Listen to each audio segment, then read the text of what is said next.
¿Cómo están todos? ¿Bien? Pues me da mucho gusto poder estar aquí una vez más. Para mí es el momento más importante de la semana. Es el que define cómo voy a pasar el resto de la semana, las cosas en las que estoy meditando, las cosas a las que debo poner atención, ¿verdad? Porque Dios a través de su palabra tiene la costumbre de hablarnos muy personalmente, ¿verdad? Así que te quiero invitar a que abras tu Biblia en Lucas capítulo 2. Te recuerdo que estamos en esta serie y bueno, para quienes nos visitan por primera vez, estamos en una serie temática.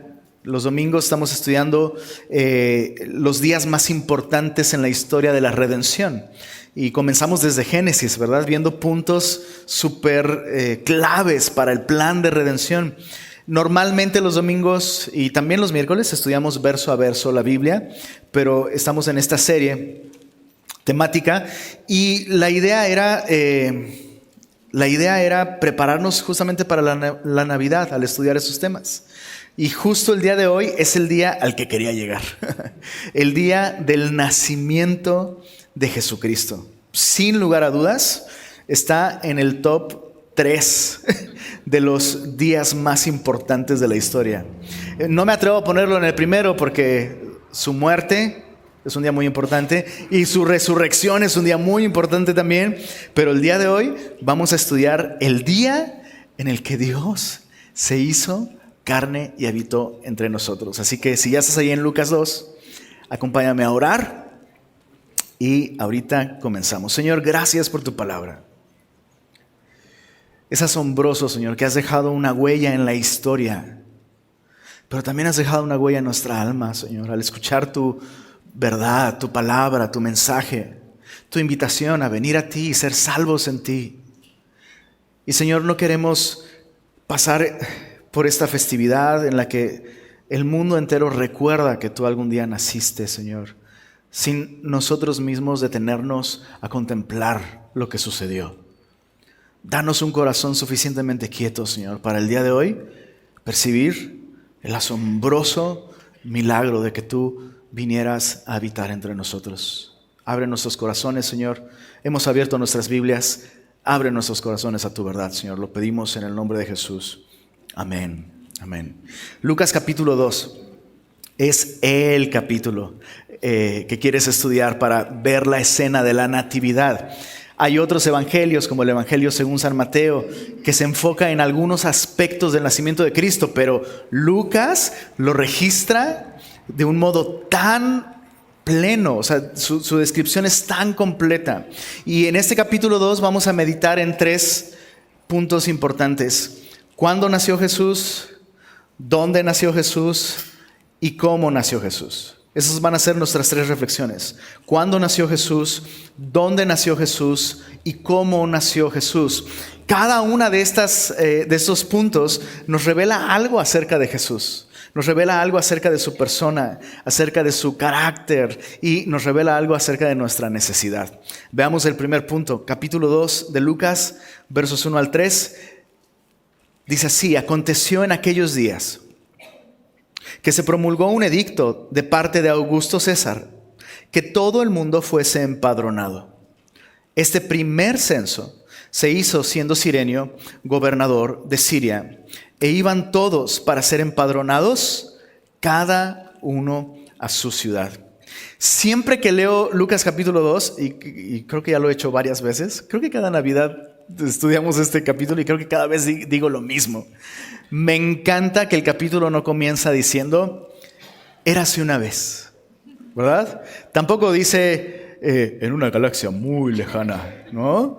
Sino comienza con una palabra bien particular que es un lenguaje riguroso de historiadores. Dice aconteció. O sea, lo que Lucas está describiendo aquí no es una historia ficticia que pretende transmitir alguna verdad espiritual. Lo que estamos leyendo aquí es histórico. Esto aconteció, esto sucedió. Y me encanta eso de nuestra fe. Me encanta esto del Dios en el que tú y yo hemos confiado. Todo, el mensaje de la Biblia, las verdades acerca del cristianismo, todas descansan en un hecho histórico. Dios se hizo carne y habitó entre nosotros, ¿verdad? Eso es historia. Eso sucedió. No es la impresión, el deseo, el alucín de alguna persona espiritual. Esto es historia. Y el tiempo. Me encanta que Lucas no solo se atreve a decir esto es histórico, sino nos da marcas temporales muy serias y muy contundentes. Hay 3 cosas acerca del tiempo en el que Jesús nació que menciona Lucas que valen la pena meditarlas. Nació, dice, en aquellos días en los que se promulgó un edicto de parte de Augusto César. O sea, menciona a este emperador. ¿Quién era Augusto César? Bueno, Augusto César era nada más y nada menos que el responsable de que los territorios de Roma se expandieran hasta su máxima expresión. Nunca antes de Augusto César y nunca después Roma tuvo tanto territorio. Este era el tiempo del clímax del imperio romano. Estaba en su apogeo, en su cenit, desde los partos en Occidente hasta Gran Bretaña en Oriente. O sea, incluso nada más decirlo así, cuesta trabajo dimensionar.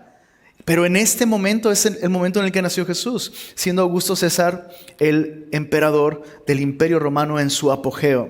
De hecho, hay un detalle muy interesante ahí en el verso 1. Dice que el edicto se promulgó por parte de Augusto César y dice que todo el mundo fuese empadronado. Y otra vez, esto resonaba de un modo muy especial para la gente que lo leía en la época. Nosotros usamos esto como una expresión, todo el mundo, ¿no? A todo el mundo le gusta la carne asada. Pero no, resulta que hay uno que otro vegano a quien amamos de todo corazón, ¿no? Que levanta la mano y dice, pues yo no la como, ¿no? ¿Verdad? Todo el mundo está poniendo árbol de Navidad. Es una expresión, no todo el mundo. Bueno, pero esto que está escrito aquí, al menos desde la perspectiva de quien lo está escribiendo, es así. Todo el mundo estaba bajo el gobierno, el poder y el dominio de Roma. De hecho, al imperio se le llamaba Terrarum Orbes Imperium. Es domingo. Tengo que sacar alguna palabra así muy grande. ¿Qué significa? El imperio del orbe terrestre. O sea, se jactaban de gobernar el mundo entero. Ni Pinky y Cerebro lo consiguieron. Pero Augusto César lo consiguió. Y en ese momento nació Jesús, siendo el Rey de Reyes. Bro, no es que él tuviera una alcaldía, no, bro, el Rey del universo. Vino de un modo tan discreto, sin aspavientos, sin llamar la atención. Todo el mundo debía ser empadronado. En ese momento nació Jesús. Nació en el momento también del clímax de la paz romana. Roma ya no estaba en un tiempo de expansión, no había campañas para conquistar más territorio. Las campañas habían terminado tiempo atrás.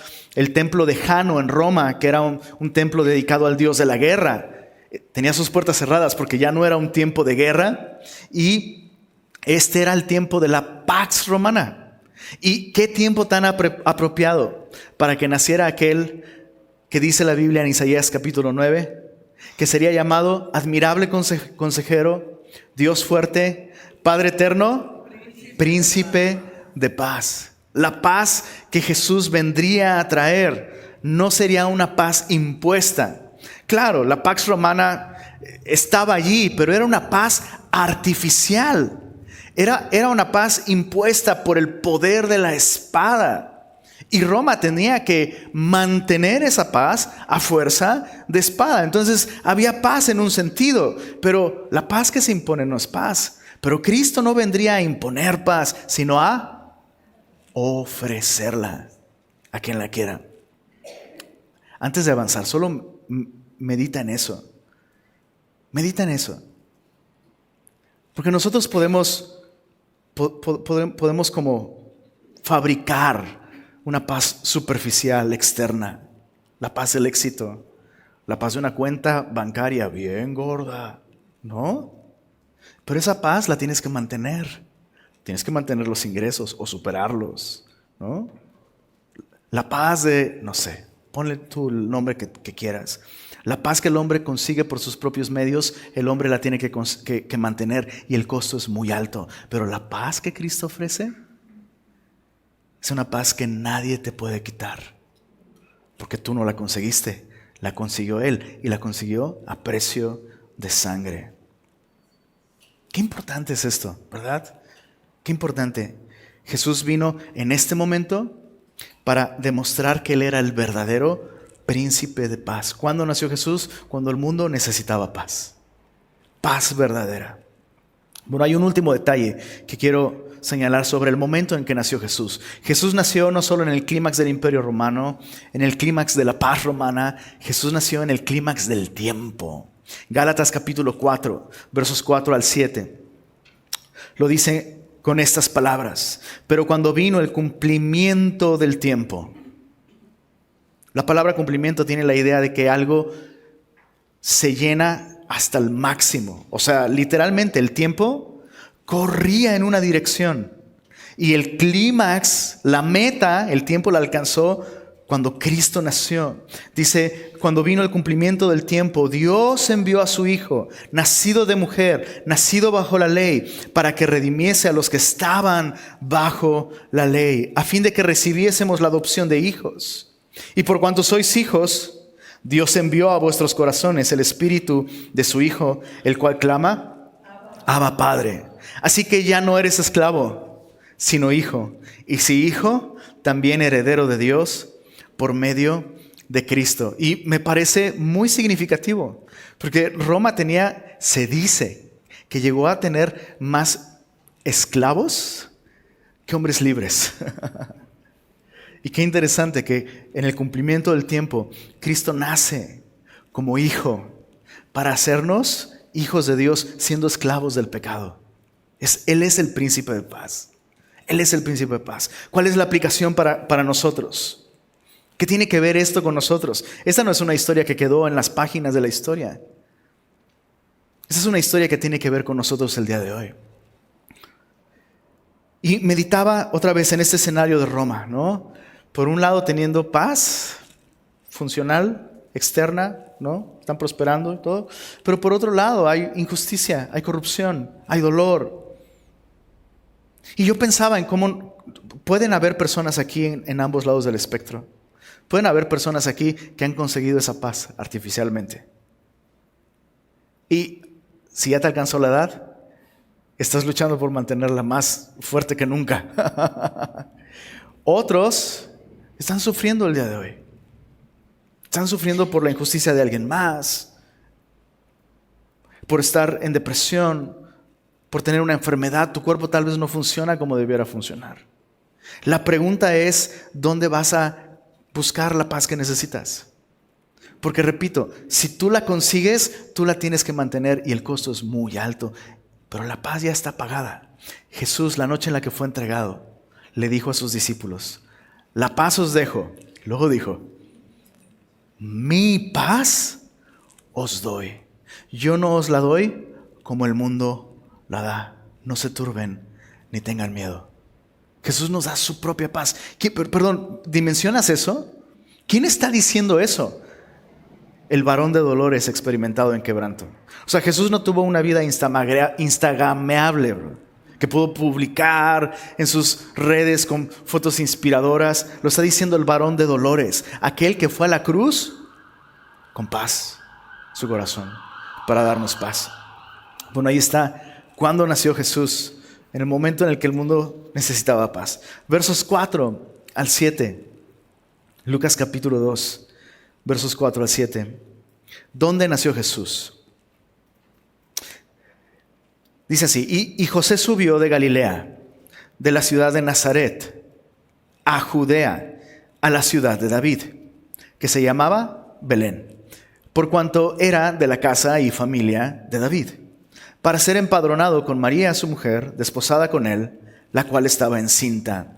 Y aconteció, me encanta, otra vez, esos son eventos. Aconteció que estando ellos ahí, se cumplieron los días de su alumbramiento. Déjame hacer una pausa ahí. ¿No te encanta? O sea, sucedió. Así como, pues justo pum, sucedió. que estando justo ahí en Belén sucedió que se cumplieron los días de su alumbramiento.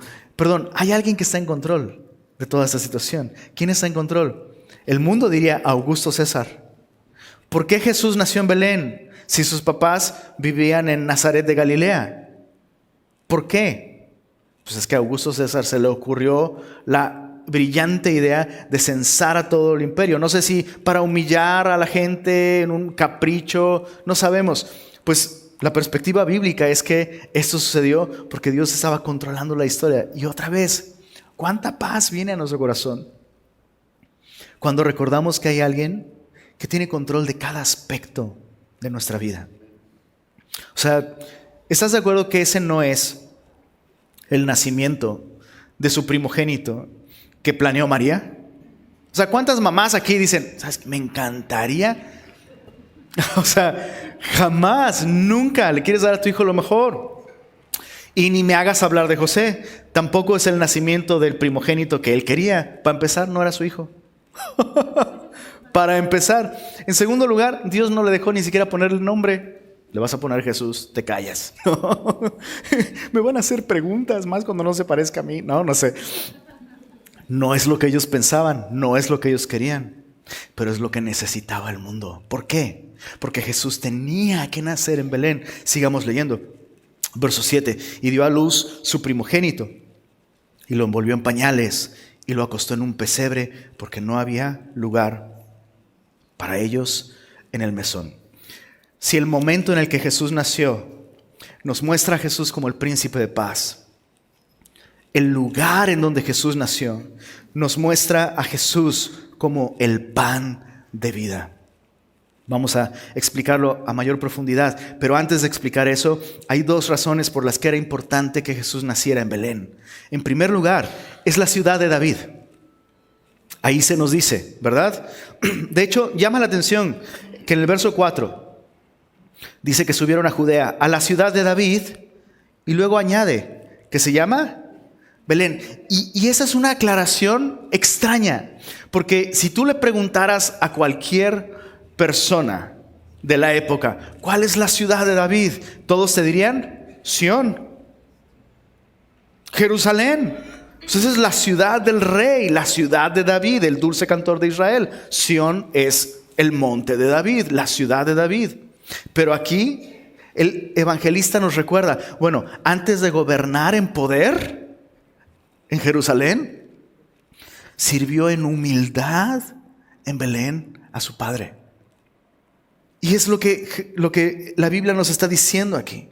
Jesús tenía que nacer en la ciudad de David, aquella que se asociaba con la humildad de David, porque Jesús venía no a gobernar en poder y gloria en este momento, sino venía a servir como pastor. El buen pastor su vida da por las ovejas. Tenía que asociarse con ese aspecto de la vida de David. Sí, hay profecías que dejan muy en claro que un descendiente directo de David se sentaría en su trono. Lo vimos la semana pasada, ¿recuerdas? Primero de Crónicas, capítulo 17, versos 11 al 14. Dios le promete a David, levantaré a uno de tus hijos que se sentará en tu trono y reinará eternamente. Entonces era importante que Jesús naciera en la ciudad de David, la verdadera ciudad de David, Belén. Pero también la Biblia deja muy en claro que Belén era la ciudad donde nacería el Mesías. Miqueas capítulo 5, verso 2. Esta parte del estudio es muy importante, presta atención. La Biblia deja en claro, el Mesías sería descendiente de David. Listo. El Mesías nacería en la ciudad de David. Miqueas capítulo 5, verso 2. Pero tú, Belén Efrata, pequeña para estar entre las familias de Judá, de ti me saldrá el que será Señor en Israel. Ese título es un título exclusivo de Dios. ¿Estás de acuerdo? El Señor. Y luego lo aclara.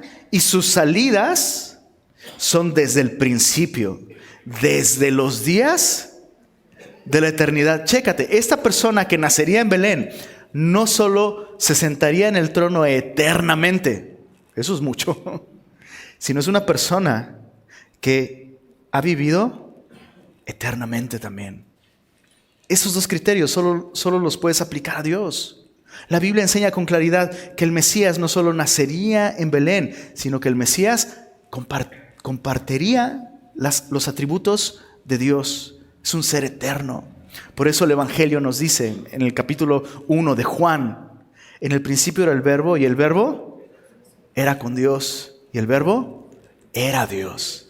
Entonces, la Biblia enseña con claridad que el Mesías no sería simplemente un humano descendiente de David, sino que sería Dios hecho carne. La información ahí está. Lo sorprendente es que la gente de su época lo sabía. En Juan capítulo 7, verso 40, hay una discusión alrededor de la identidad de Jesús.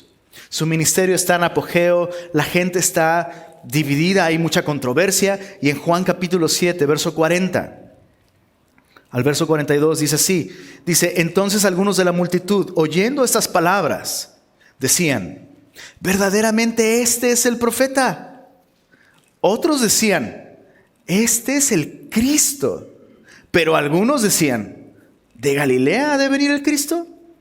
¿No dice la Escritura que del linaje de David y de la aldea de Belén, de donde era David, ha de venir el Cristo? O sea, la gente sabía perfectamente las profecías y Jesús las cumplía. El punto es que ellos decidieron ignorar.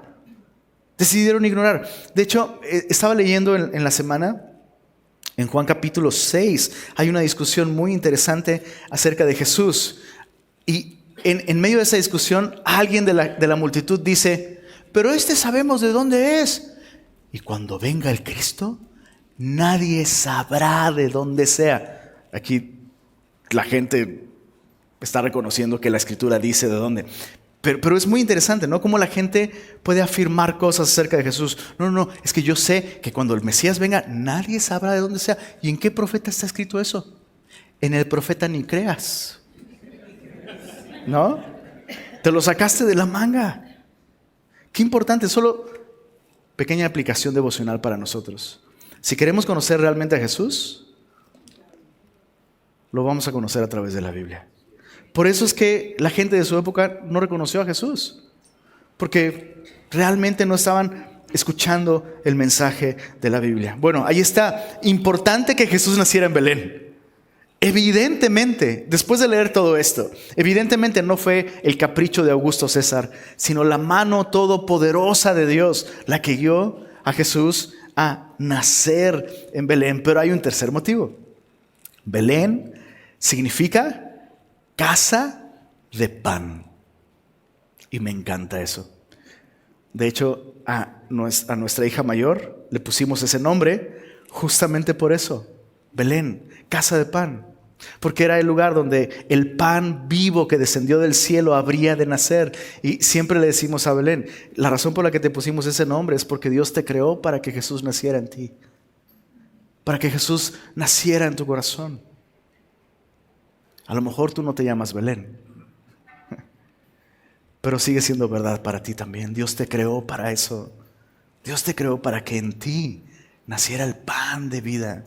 Jesús se identificó con este título. En Juan capítulo 6 te lo leo. Versos 47 al 51. Palabras de Jesús. De cierto os digo, el que cree en mí tiene vida eterna. Yo soy el pan de vida. Vuestros padres comieron el maná en el desierto y murieron. O sea, ellos podrían decir, nuestros padres ya comieron el pan del cielo, pero ese no era el verdadero. ¿Por qué dices eso? Porque murieron. Pero este es el pan que desciende del cielo. Y me encantaría ver a Jesús haciendo, ¿no? De hecho, después lo dice, para que el que de él come no muera. Yo soy. Fíjate qué declaración tan atrevida. Yo soy el pan que descendió del cielo. Si alguno comiere de este pan, vivirá para siempre. Y el pan que yo daré es mi carne, la cual yo daré por la vida del mundo. Es el momento en el que ponemos a girar las ruedas con nuestro ratoncito teológico de nuestras cabecitas. Si el momento en el que Jesús nació habla de Él como el príncipe de paz, ¿qué significa eso acerca de nosotros? ¿Que no tenemos paz? O sea, ¿a quién le ofreces paz? Pues a quien no la tiene. Y si Jesús nació en Belén para manifestarse a nosotros como el pan de vida, eso significa que no tenemos ¿qué? Ni vida ni pan. No tenemos vida porque no tenemos pan. Voy a usar un término un poquito fuerte, pero es exactamente lo que la idea está transmitiéndonos. El hombre es espiritualmente, y no lo estoy usando en un sentido peyorativo, sino en el sentido más literal de la palabra. En un sentido espiritual, el hombre es un muerto de hambre. Está en ruina espiritual, en bancarrota espiritual. Y no hay cantidad de éxito, ni cantidad de religión, ni cantidad de amigos, ni de regalos. Bro, no soy en contra de los regalos y de los amigos. No soy en contra de eso. Da regalos, por favor, especialmente a tu pastor. Esta Navidad. Pero eso no va a satisfacer la necesidad que tienes en tu corazón. ¿No te parece interesante cómo abaratamos la Navidad? En esta Navidad te deseo salud y familia, que es lo más importante. Te tengo noticias. No te va a gustar lo que te voy a decir. A mí tampoco me va a gustar decirlo, pero lo tengo que decir. La salud y la familia se te van a acabar, bro.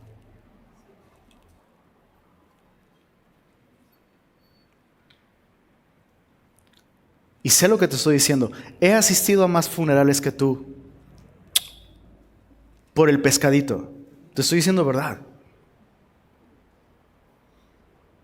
Hace una semana fui a el entierro de uno de nuestros hermanos. Su voz ya no se escucha aquí durante la alabanza, pero se escucha en el cielo.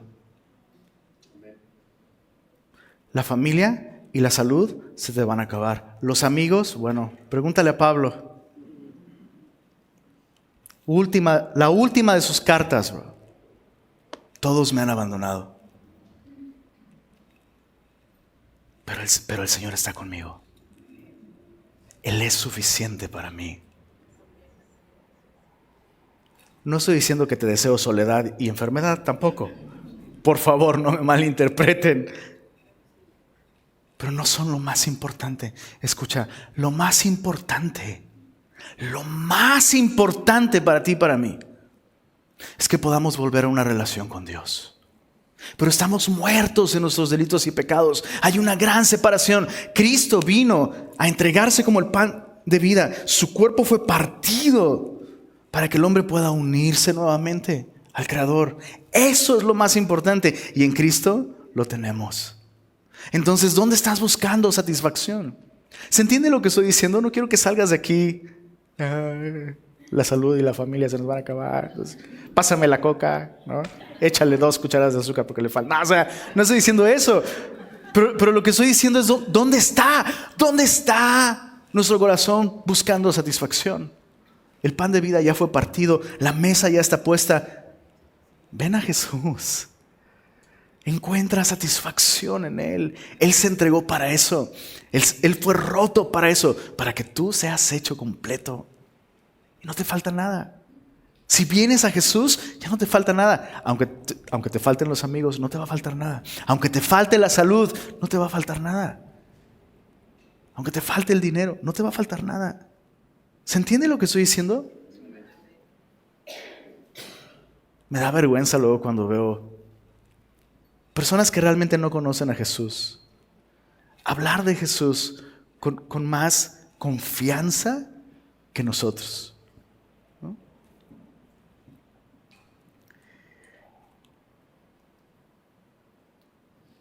¿Qué dice nuestra vida acerca de dónde estamos buscando satisfacción? La satisfacción verdadera está en Jesucristo. Él es el pan de vida. Bueno, veamos el tercer punto. ¿Cómo nació Jesús? Ya todos bien deprimidos. La salud se me va a acabar. No, pues sí, pues va a haber un día, ¿no? Pero Jesús es suficiente, amén. Eso. Verso, por cierto, un saludo a nuestra hermana Carmen Quiroga, que está en casita, ha estado enfermita. Si pueden orar por ella, mandarle un mensajito por ahí. No le pedí permiso para decir lo que estoy a punto de decir, pero ahí me perdonas, Carmencita. Pero le escribí y me dijo que estaba enferma, por eso no ha venido a la iglesia. Y me dijo, le pregunté, ¿cómo estás? Y dice, pues bien, o sea, pues sí me duele y todo, pero Dios ha sido tan bueno conmigo toda mi vida que estoy en paz con esto, pastor. Y yo, ¿puedes orar por mí? O sea, ¿qué es eso? Una persona que ha comido del pan de vida y que sigue comiendo del pan de vida y que a pesar del dolor, del aislamiento, de la aflicción en su cuerpo, dice, tengo mucha paz. Dios ha sido tan bueno conmigo, ¿no? Versos 8 al 14. ¿Cómo nació Jesús? Había pastores en la misma región que velaban y guardaban las vigilias de la noche sobre su rebaño.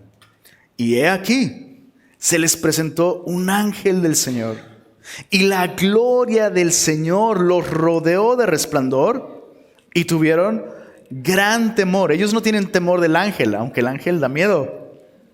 Tienen temor de que la gloria del Señor los rodeó. Pero el ángel les dijo, no temáis, porque he aquí, os doy nuevas de gran gozo, que será para todo el pueblo, que os ha nacido hoy en la ciudad de David un Salvador, que es Cristo el Señor. Eso es bien importante. Cristo no era el apellido de Jesús. No. No, o sea, no es Jesús Cristo, no. Como Lenny Gutiérrez. No. No era su apellido, es un título. Y de hecho es un título que a lo largo de la historia de Israel se aplicaba solamente para reyes, sacerdotes o profetas. Estos tres oficios eran marcados por la unción. Eso significa ungido, alguien sobre quien se ha derramado el aceite de Dios, un símbolo de la presencia del Espíritu en la persona, ¿no? Entonces, esto presenta a Jesús como ¿qué? ¿Como rey? ¿Como profeta? ¿O como sacerdote? Las tres, ¿verdad? Los tres oficios están en Él. Pero hoy nos vamos a enfocar específicamente en su oficio como rey. Les ha nacido un Salvador, que es Cristo el Señor. Esto os servirá de señal. Hallaréis al niño envuelto en pañales, acostado en un pesebre. ¿Sabes? Me entristece mucho que estamos tan familiarizados con la historia que deja de impactarnos como debiera. Este mensaje les está siendo dado a pastores. Se les anunció que el Rey del universo, el Salvador, el Mesías, ha nacido hoy en la ciudad de David. ¿Dónde está? Esta es la señal. Lo que ellos esperaban era algo así. Esto les servirá de señal. Verán un resplandor del cielo apuntando directamente al sitio. Cuando se acerquen, el suelo cambiará de apariencia y habrá una luz diáfana como el cristal, voces angelicales. Pero lo que les dijo el ángel fue, para encontrarlo en un envuelto en pañales, ¿ok? En un pesebre. Se dice que esos pastores de Belén tenía fama de tener buenos pastores y buenos criadores de ganado. ¿Por qué? Gracias a David, porque él fue pastor de ahí, de Belén, ¿verdad? Los mejores pastores ahí. Esa fama llevó a esta región a convertirse en la principal zona de producción de ganado para el templo. Y se dice, eso es tradición, esto no lo vas a encontrar en la Biblia, pero se dice que una costumbre de esos pastores, a los corderitos recién nacidos los colocaban en pesebres para protegerlos. Y yo me imagino el impacto que esto causó. Déjame parafraseártelo. Es como si nosotros vendiéramos ataúdes Y ahí están los vendedores de ataúdes velando en la noche porque hay varios velorios. Un ángel se aparece y ha nacido el Salvador. ¿Lo van a encontrar? En pañales y en un ataúd. ¿Por qué Dios haría algo así? Porque Jesús, por las condiciones de su nacimiento, está diciéndonos que Él vino a morir. Él vino no solo como el príncipe de paz y como el pan de vida. Él vino como el Cordero de Dios que quita el pecado del mundo.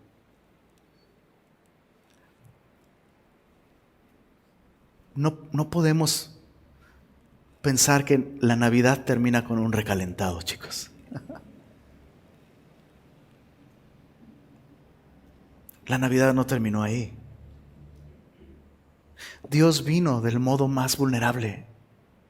Dios vino a nosotros, o sea, vino entregándose a nosotros del modo más vulnerable. Aquí estoy aquí para ti. ¿Qué es lo que hicimos con ese regalo? Lo colgamos en un madero. Jesús nació para esto. Jesús nació para morir. Este era el plan desde el principio. No nos atrevamos a ver la cruz como un accidente. Ups, algo salió mal. Pues ya a Dios le mataron a su hijo. No, Dios lo entregó. Y Jesús mismo vino con esta actitud de entrega. Es simplemente apropiado entonces que tú y yo nos entreguemos a Él. Hasta la muerte si es necesario. ¿Estás de acuerdo? Él vino así. Sigamos leyendo. Dice verso 13, y repentinamente apareció con el ángel una multitud de las huestes celestiales que alababan a Dios y decían: gloria a Dios en las alturas y en la tierra paz, buena voluntad para con los hombres. Los ángeles están funcionando aquí como emisarios, como representantes de un reino distante con el que no tenemos paz. De hecho, la palabra ángel, ¿sabes qué significa la palabra ángel? Mensajero. Simplemente. O sea, un ángel es un mensajero. No necesitas orarles, no necesitas pedirles favores. Ellos nada más entregan mensajes, bro. Listo. No hacen otra cosa, bro. Entregan mensajes. Y el mensaje es este. Son como heraldos que vienen representando este reino distante y viene diciendo: hey, el reino con el que están en malos términos y que puede aplastarlos en un instante, les trae una ofrenda de paz. Y la ofrenda de paz es un bebé. Esa es la oferta de paz. Jesús. Por eso vino como cordero en su primera venida. Repito, no vino a imponer paz. Vino a ofrecerla, escucha, a personas que insisten en rechazar la paz de Dios. Me sorprende porque el ofendido bajo cualquier perspectiva, el ofendido es Dios. A quien hemos ofendido es a Dios. A quien hemos traicionado es a Dios. Contra quien pecamos es contra Dios. Y Dios tendría todo el derecho y sería justo. Sería completamente justo si dice: se acabó, pum, listo. Pero qué sorprendente que ¿cómo puede un ser humano inventarse un Dios así?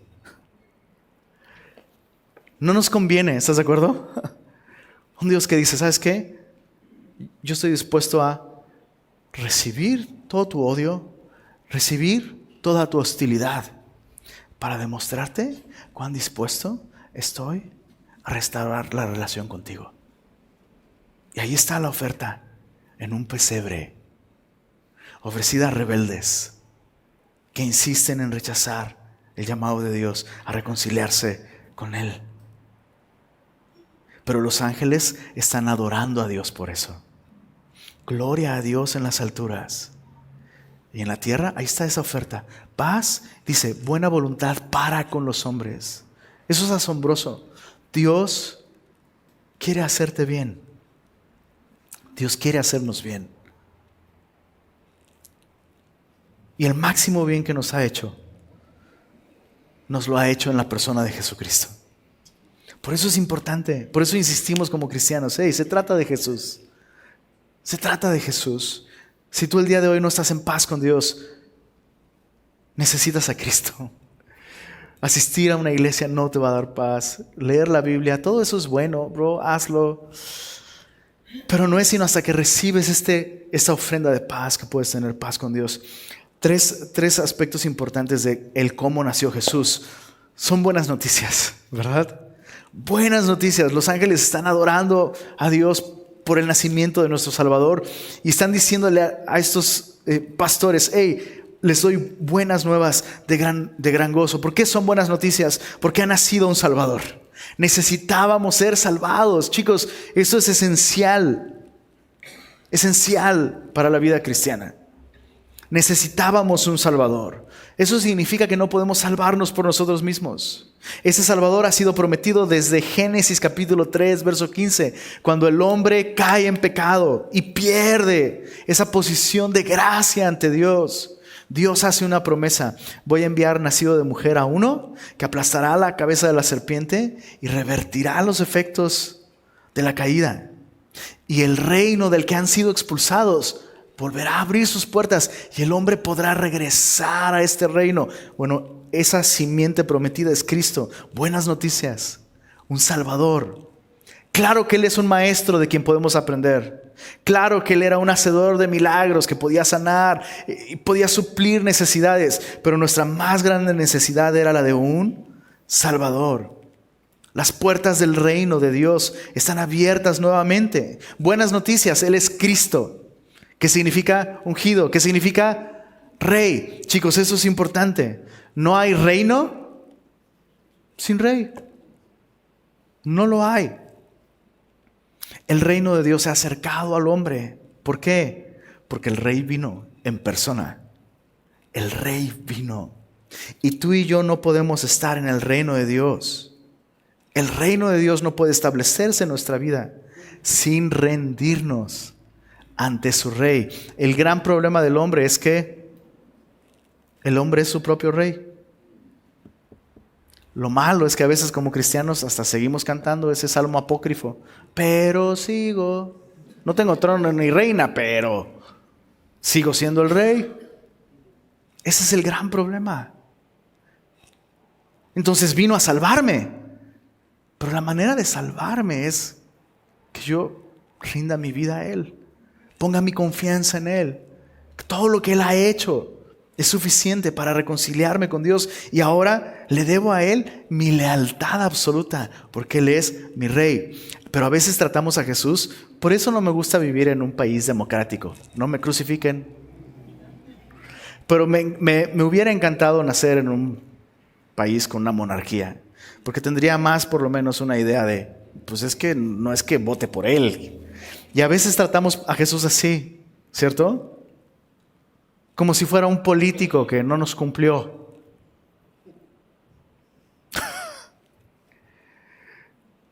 Híjole, y luego estaríamos mejor con, ya sabes quién. No estoy hablando de nuestro anterior presidente. Nos regresamos al mundo, bro. El problema es que si tratas a Jesús así, nunca vas a experimentar el reino de Dios y su paz. Nunca. Porque para entrar al reino de Dios necesitas doblar tu rodilla ante el Rey, poniendo toda tu confianza en Él. Buenas noticias, una ofrenda de paz. ¿Qué tenemos que hacer nosotros con este mensaje, con un mensaje así? Tenemos que hacer lo que los pastores hicieron. Leámoslo, verso 15 al verso 20, y con eso terminamos. Sucedió que cuando los ángeles se fueron de ellos, es decir, de los pastores, al cielo, los pastores se dijeron unos a otros: pasemos pues hasta Belén. ¿Y qué dice ahí? Veamos esto que ha sucedido y que el Señor nos ha manifestado. Vinieron pues apresuradamente. No se mencionan los zapatos rotos aquí, pero sí se menciona que corrieron presurosos. Necesitamos enseñarle más estas canciones a las próximas generaciones, porque nomás los de 25 para arriba se ríen. Pequeña tarea para los papás. Vinieron pues apresuradamente y mira qué hermoso, hallaron hallaron a María y a José y al niño acostado en el pesebre. Y al verlo, dieron a conocer lo que se les había dicho acerca del niño. Y todos los que lo oyeron se maravillaron de lo que los pastores decían. ¿Te das cuenta de las referencias a todos los sentidos? Vieron, oyeron, una y otra vez. Verso 19. Pero María guardaba todas estas cosas, meditándolas en su corazón. Y volvieron los pastores, mira qué interesante, glorificando y alabando a Dios por todas las cosas que habían oído y visto. Y mira cómo termina, como se les había dicho. Hay un detalle aquí bien interesante, porque hay otros personajes en este relato que están en la escena alabando y glorificando a Dios. Esos otros personajes son los ángeles. Los pastores terminan convirtiéndose en ángeles también. Ángel significa, y ahí están diciéndole a todos lo que vieron, lo que oyeron. Y están glorificando como los ángeles a Dios y alabándolo. ¿Se entiende lo que estoy diciendo? ¿Qué tenemos que hacer con este mensaje entonces tú y yo? Bueno, esencial. Necesitas venir y comprobar por ti mismo que Jesús es todo lo que se nos ha dicho. Necesitas venir a Jesús.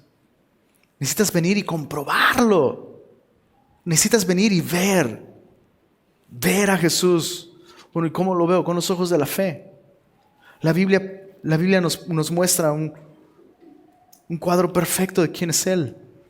A través de la Escritura yo puedo ver a Jesús, pero necesito venir a Él y poner mi confianza en Él. Si tú nunca le has dado tu vida a Jesucristo, lo puedes hacer ahora mismo. Haz como los pastores y no te tardes. Apresúrate. La Biblia dice, si oyereis hoy su voz, no endurezcas tu corazón. Así que si tú no le has entregado nunca tu vida a Jesús y hoy estás escuchando esto y en tu corazón sabes que se te está llamando a venir y comprobar, venir y ver, hazlo.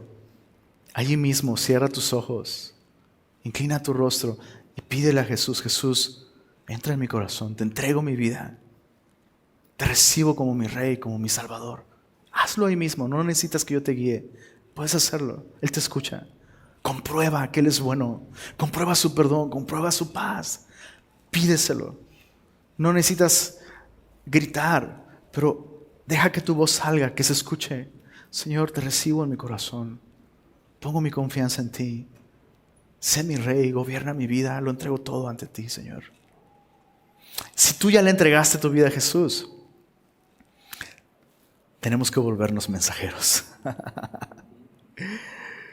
Necesitamos, escucha esto. Hay personas que necesitan escuchar el Evangelio y no lo necesitan escuchar de mi boca, lo necesitan escuchar de la tuya. Entonces ve y lleva las noticias. Ve y anuncia. ¿Cuál es el mensaje? Jesús es todo lo que se nos ha prometido. O sea, los ángeles decían eso. Hemos visto tal como se nos dijo. Así es. Así es. Hay una escena en las novelas de Lewis acerca de Aslan. En el primer libro, El león, la bruja y el ropero. Hay personajes ahí que nunca lo han visto. Aslan en esa historia es un tipo de Jesucristo, ¿verdad? Y alguien pregunta, ¿y cómo es Él? Y contesta el castor, como todo lo que se nos ha dicho. Jesús nunca nos va a defraudar, ¿verdad? Todo lo que la Biblia dice que Él es, Él es. Tenemos un mensaje que anunciar, tenemos un Salvador que proclamar, tenemos un Rey a quien servir. Pequeño comercial, próximo sábado vamos a ir al parque y necesitamos gente que nos apoye para salir entre semana e invitar vecinos, ir a distintas zonas. Es una buena manera de empezar, de tal vez engancharte en una conversación con alguien más. ¿Y por qué hacen esto? Déjame te cuento. Porque Jesús te ama ¿Y cómo lo sabes? Porque me amó a mí. Si me amó a ti, te va a amar a ti también. Te lo aseguro. Es una buena oportunidad para hacerlo. Pongámonos de pie. Señor, gracias por esta reunión en la que nos has permitido recordar lo que tú hiciste al entrar en nuestra historia. Viniste como el príncipe de paz. Viniste como el pan de vida a entregarte por nosotros. Viniste como el cordero que quita el pecado del mundo. Tenemos un gran mensaje que anunciar. Es una buena noticia, Señor. Permite que nosotros mismos, como los pastores, salgamos de aquí no solamente gozosos y glorificándote y llenos de paz y alegría en nuestro corazón, pero te pedimos, Señor, que hagas de nuestros pies hermosos que llevan este mensaje de reconciliación y de paz. Úsanos, Señor. Úsanos. Permite que nuestros labios se abran hablando de ti y de cuán hermoso y digno eres tú y cuán real eres tú. Gracias, Señor, por haber venido no solo a salvarnos, sino también a darnos un mensaje que compartir con otros. Amén.